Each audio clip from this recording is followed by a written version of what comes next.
So I was thinking of something on the way to work today. You know, you wake up, what are the crypto prices, right? What are they at? Where are they at right now? Did it recover yet? Does it recover? Is there still more carnage to go? What's happening, you know? You can't help yourself, right? Why? Because you're only human, and that's what we do. You invest in something, you want to know how it's doing, how is it, did it recover? And I thought of a little bit of a kind of analogy, but this is true. It's like this correction that's going to have to take, you know, that'll take place. Well, let me back up. The correction that is taking place. Is it going to end this week? Is it going to be over the next day or two? Is it going to be over today sometime? You don't know. But it shows you, again, markets are nothing but emotion. It's people's emotions trading back and forth. From the impatient to the patient. That's the key. And I thought to myself, okay, so we found now that every single January, literally mid-month, every time, it's the worst performing day for cryptos. Of course, it'd been nice to have figured this out a little earlier, which I would have stumbled upon that, you know, that little tidbit a little earlier, but that's all right. Why? Because I'm hodling. Behold. But I thought, all right, so you're, you know, every ounce of, you know, it's your emotion that's in your body, and you can't help that emotion when you look at something to see what it is, what it's showing, and you want to expect something to show a little differently than what you're seeing, and then the next day it's worse than you thought, and then the third day it's worse than that. Oh no, right? This is all designed to get you amped up, your emotions taking over, you making a decision based off of emotions, pure emotions only, kind of a thing. So I thought, you know, imagine you're in a house and you're told, listen, if a fire ever breaks out, and by the way, every now and then a fire could break out in this particular house. If it breaks out, this chair in this specific room, you just sit there, you hold tight, you just don't move. But what if the fire starts coming here? Trust me, just sit in that chair. I've been doing this for a long time now. I've seen this happen numerous times. Just sit in that freaking chair. You'll be fine. And sure enough, right around the time you get in, you know, to this house, oh, there's that old chair. I'm kind of tired off my feet. Let me go have a seat. Sit down in the chair. Man, I smell something burning. You know, oh my gosh, there's already a fire? Well, it's probably a tiny one, like they thought, a little tiny fire. A small fire, they said it'll come and go. All right, well, the whole room's engulfed. And it's coming my way, third bedroom. All right, now to the second bedroom. Uh-oh, it's in the kitchen. All three of those rooms are on fire. Oh, crap. And you kind of feel like my room's the only one left. How the hell am I going to survive this? Your emotions are telling you to get out of that chair and get the hell out of that house quickly. In other words, get out of your positions, get out of your critical positions, and run for the exit. And then you look, when enough time goes by, you look back and say, damn, I should have stayed in that chair like everyone was telling me. I let my emotions get the best of me. So I'm just thinking about this. I'm saying, well, you're not going to be able to help yourself. So, you know, no matter how many times anybody, including myself, comes out here and tries to tell you, look, this is going to separate the men from the boys. It's going to separate the weak hands from the strong hands because the strong hands are gobbling up while everyone is terrified and selling off. And I don't want to be one of those weak hands, which is why I haven't sold anything. Again, you could have argued and said, well, man, I sold off. Hell, I'm about to get back in now. I mean, I did look at Tether last night. I think it was maybe in the live stream when I was talking about it. You know, Tether is basically the coin, the crypto that tracks the U.S. dollar price, so that when markets are fluctuating, doesn't matter massively. Even like right now, when everything's down pretty deep, it's still around $1 for Tether. So you could sell out of all your positions, flow into Tether, you know, hugely, and just sit back and enjoy the ride, kind of a thing, if you will. And then as the carnage is happening, you jump back in at some point when you feel like it's the right entry point. And people are playing that game. Again, I could go try that, or take half of what I have. Even, you know, maybe there's gonna be more carnage. Like, you know, from last night to today, there have been some more carnage. For me, again, I got where I got hodling. And like I said, every time, which a couple times, that I sold a coin, and I don't include Veritasium in this because I sold that for a very specific reason. $6 selling for $120. Who the hell could argue with that move? You know what I mean? Like, you made a freaking killing, dude. Yeah, no, that's what I'm trying to say. But it was for the house. You know, I wanted a nice down payment, was able to get it, got some extra crypto money to play with out of that, and dumped it in other cryptos. They went up. You know what I mean? It worked out well. But a couple of cryptos, I said, you know what? I'm gonna go ahead and sell out of these. In the beginning, I had a bunch of Populous. It didn't really move too much. I mean, it still did good. I got in and said, hey man, I made some bucks on this one. I think when I sold off, I'm trying to think of what that math was. It could have been 20 times or something. I'm trying to think, or maybe not. Maybe it wasn't 20. I feel like maybe my 5 ETH turned to 25 ETH or something like that. So maybe it was like, you know, 5 times my money. And it ended up, down. I said, you know, this is months and months and months and months and months ago. I didn't realize yet I was exactly a hodler. I should have been a hodler. I'm just like, oh, well, I want 5 times, take the money and get into something else. And I did, and those things went up too. So again, you look at it that way and say, oh, well, you definitely didn't lose. But you could look back and say, damn, I wish I would have just waited. The price wasn't moving, even though it was still up, right? I mean, it wasn't like I was down, but, you know, hey, where's that 10 times, that 20 times move? Well, it's not happening with this coin.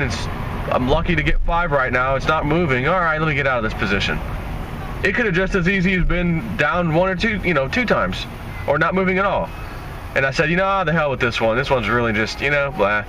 And got out. And then you look at recent prices. Now, of course, today everything's down significantly, just like yesterday. But, you know, not very long ago, Populous was, you know, $50-something. Maybe even higher. I'm, you know, not looking at the charts right now. And I think even it is down to around 20 bucks right now. But again, I have to tell you, go back to last year, look at these prices of these things, even after they came out, even after the ICO was done, you know what I mean? And these coins are still up, actually pretty significantly, as crazy as that might sound. So, again, I look back at the webbot, I reread it, you know, I was checking it out again last night a little bit before I went to bed, you know, after I did the live stream. And again, I killed the live stream, I deleted it. I was like, you know, that guy, Trevon James, you know, you can see in his face, man, he looked like he was either just got done crying or felt like he wanted to cry. I mean, it was all in his face. I do feel bad for these guys, believe it or not. But I feel like a lot of them knew it was a pump and dump Ponzi scheme, like BitConnect. Did it anyways, got their money, and now they're kind of, you know, made their bed and now are laying in it. Do feel a little bit bad about it. At least Trevon, from what it seems. But whatever. That's, you know, when I was live streaming, I showed you his video for a few seconds, and people are, you know, calling him the N-word and this and that. And I'm like, well, it'll be just my luck. I'm live streaming mine. Live stream that was about his live stream for a few seconds, anyways. YouTube, you know, the YouTube Nazi police will be in here shortly and tell me that, you know, I've seriously violated their rules and, you know, hate speech. I posted on the video. Well, I didn't really post it. It was someone else's video. And I bet their video's still up, and you come for me to try to take my video down or knock my channel down. So that's why I was like, let me just go ahead and delete that video. I did a video last night. I just gave you a real quick summary. I was talking a little bit about that. And the, you know, Coinbase opening up their buy and sell limits, at least for wire transfers, $100,000. Again, you look at today, oh my gosh, the carnage isn't done. Why would Coinbase do that? Coinbase, you guys ready to go out of business? You know, the crypto world's ending, it's over, bro. You know, go home. Or is the big boys getting in there? Coinbase is ready to deal with those big boys. Hey, we've upped our limits to 100,000, I think a week, right? Not a month, I think it's a week. 100K in 1 month, you could play with $400,000. Yeah, your own money, but whatever. Somebody's getting in, and that somebody is like whale after whale after whale getting in, if you know what I mean. So yeah, I'm hodling. We're gonna wait, and all I can think about is some of the trade calls that are probably going to be coming out here on these coins when the recovery starts. Again, people who are looking at this who say, You know, I've got a couple of dollars, but man, this is a brutal market right now. I don't know if I want to put any more money back into this stuff. When these things recover, you're gonna look back and say, oh man, I should have came up with some more. But you might already have enough right now where you're like, I don't care. Kind of like me. I've done a little buying, you know, a little whisper, snips on a little buying, but I didn't go crazy either. And I feel like my stash that I'm sitting there, you know, looking at every day, when this recovery happens, it'll be insane for everybody. And it's just a matter of hodling. It really is. Just hold. Gotta hold on to what we've got. It doesn't make a difference if you hodl or not. We've got each other, and that's a lot for us crypto tards. We hodl a lot. Oh, the sell-off is halfway there. Oh, hodling on a prayer. Don't get Steven started. He's about to write another one on it, I guarantee. But look, I know, I'll tell you, I decided to do this video because I know a lot of you're average people, just like me, but I was there at one point in the beginning of this whole crypto thing and sat through some pretty horrific sell-offs, questioning my sanity. Man, is this really, man, is this going to really recover? This is pretty bad. And then it did. Went on to new highs. Oh my God, China's shutting down the exchanges. Oh my God, China's shutting down, no more ICOs. Oh my God, no more. And then we went on to make all new highs on every single crypto practically. I mean, pretty much. All cryptos made new highs. Again, aside from a couple of crap coins, that didn't because they are crap coins, but 90-something% of all cryptos jumped massively. And everyone, of course, you're excited and looking at my account. It's doubled, it's tripled, it's this, right? Everyone's doing that. And then you have days like today, yesterday, that kind of a thing. And it's like, oh, even though I know my stomach, I should be able to stomach this. Look, I still know how you feel. And your stomach still might be turning regardless of what you thought you knew about turning your emotions off and everything else.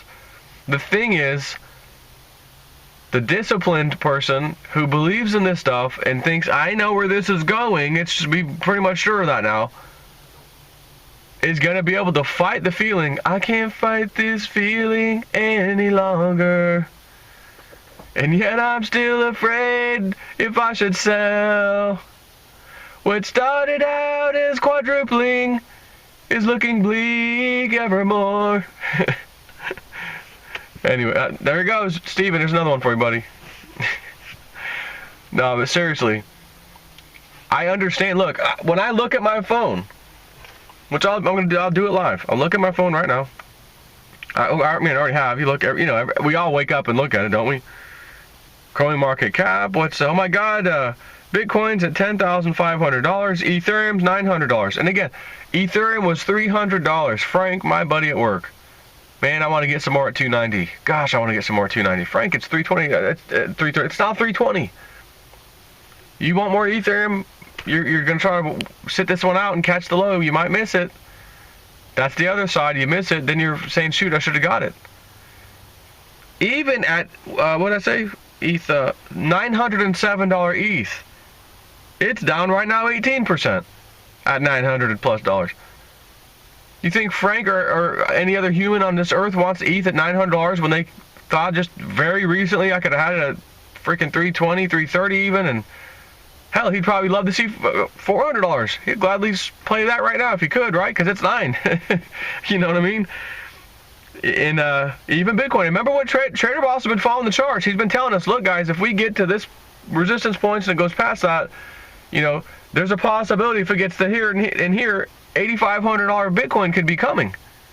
Again, he's studying the charts, telling you what's gonna, what the possibilities are. A person that's at that level, trading expert, can look and tell you both ways. Hey, downwards, if we breach this could happen. And we're going to sit back and maybe scrape some on the way. Scrape some more on the, okay, it's happening. Wait, let's hold off. Oh, it's there. Now I put in a nice big buy order and wait for the recovery. You could do that on the way down, you know. There's no perfect trader out there, you know, talking about you guys too, that's just going to get at the absolute bottom every time and ride it up. Now, if you do, you're the bomb. If that's you, send me some emails. Hey, show me your track record, because I want to, you know, I want to know how the hell you're doing it, right? Are you pure luck, or what's going on, right? But, I mean, yeah, you look at all these. From Cardano back to Litecoin at $170. Neo down to 115, which, again, is still crazy when it was just $50, and everyone's kind of waiting. Is it going to go back down to the 30s again? Is China going to come out and undo their FUD? They're going to start trading it? Nope. Matter of fact, we got more news from China looking to clamp down even harder on the exchanges. The non-dollar or currency-based exchanges in their country. Market sell-off, right? You think this is from that? China was already out of the picture. No, this is much deeper than that. This is, we're the club.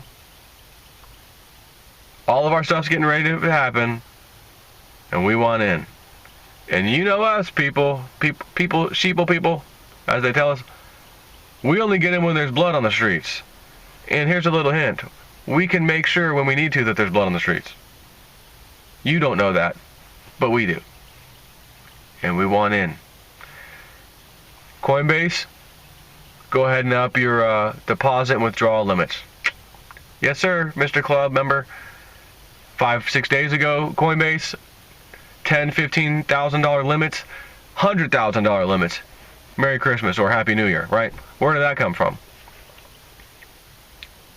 Don't know if a whole lot of people are going to want to put that kind of money in this market. Look at this. It's going to be the end of cryptos. Oh, my God.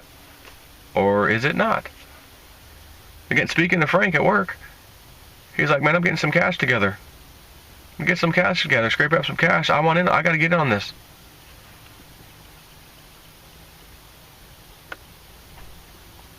OMG, $14.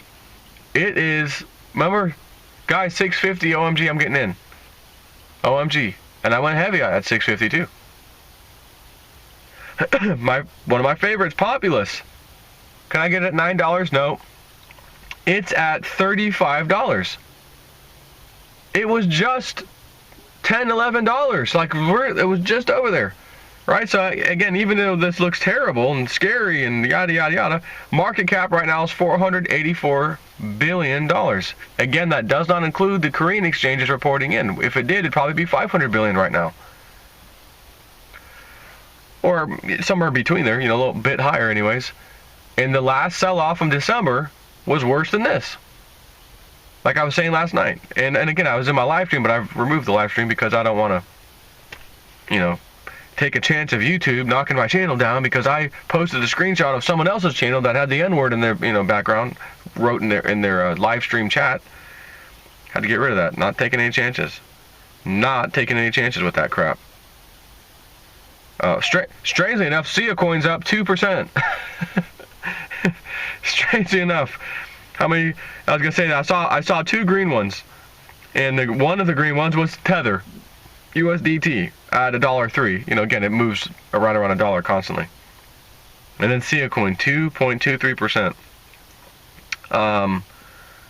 Up another one. Smart Cash is up 9.18%. Smart Cash. Anything else? Let's go look at the top 100. Oh, we got one. Neblio at $29. It is up 32%. Nexus is up 10% at $6.44. So what's that, about 3 or 4 now? Oh, there's a fifth one. Quaint Stamp. 40 cents, 9% up. And that's it out of 100. So, one, and I'm not going to count USDT, Tether. 2, 3,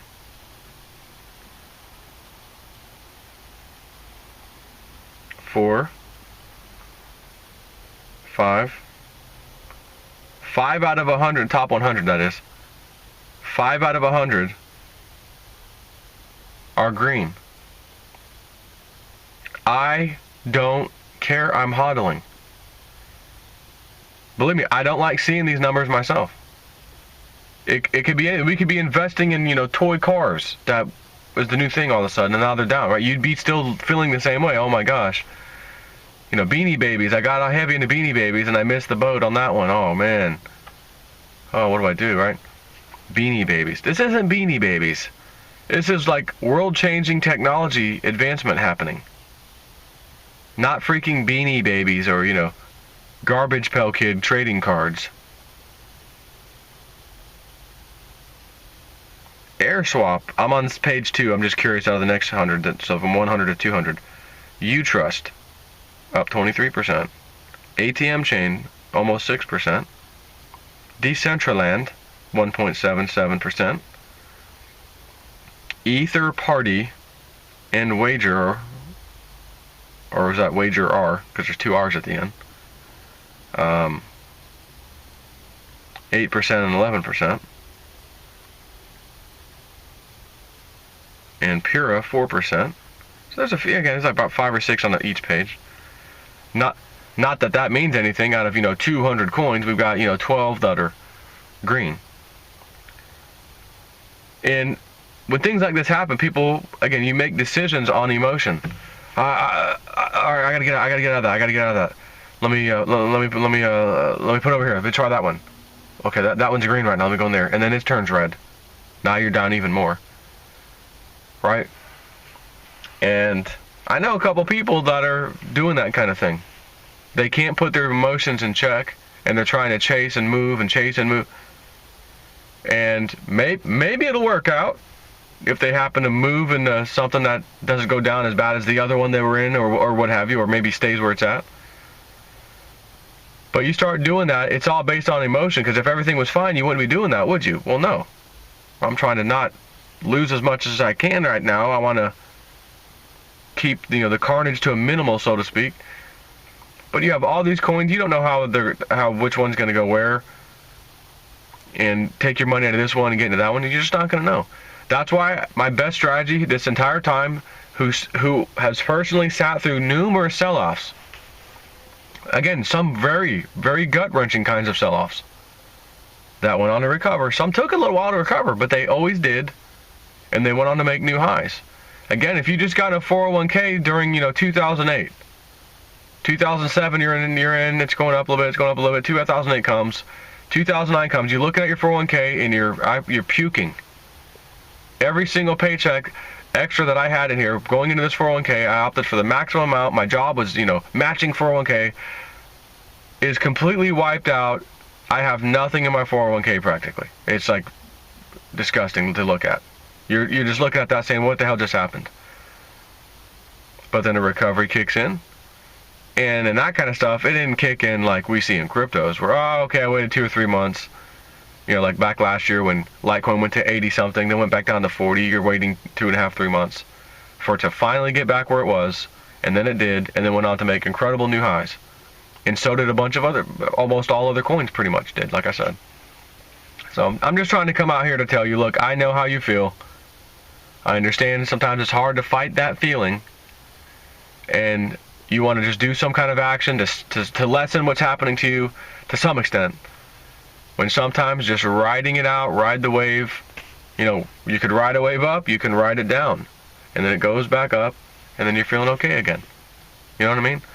So that's all. I'm just doing a little video for you to just let you know I know how you feel. We've been through this before. Yeah, this is a heavy sell-off. But again, all these people, companies coming out, big name companies, some of the banks were patenting blockchain technology, this and that. Like, you know what I mean? Like, really? Does it sound like this stuff's going away? Or does it sound like some people want to get in at the very top level of society, and they want a freaking fire sale like they always do, and they have ways of making the fire sale happen that you and I may not know about, and then they get in and ride the right wave up, buying from us, people who play and trade with our emotions, who should not be doing that. That's why I'm hodling. I am a hodler. Take care.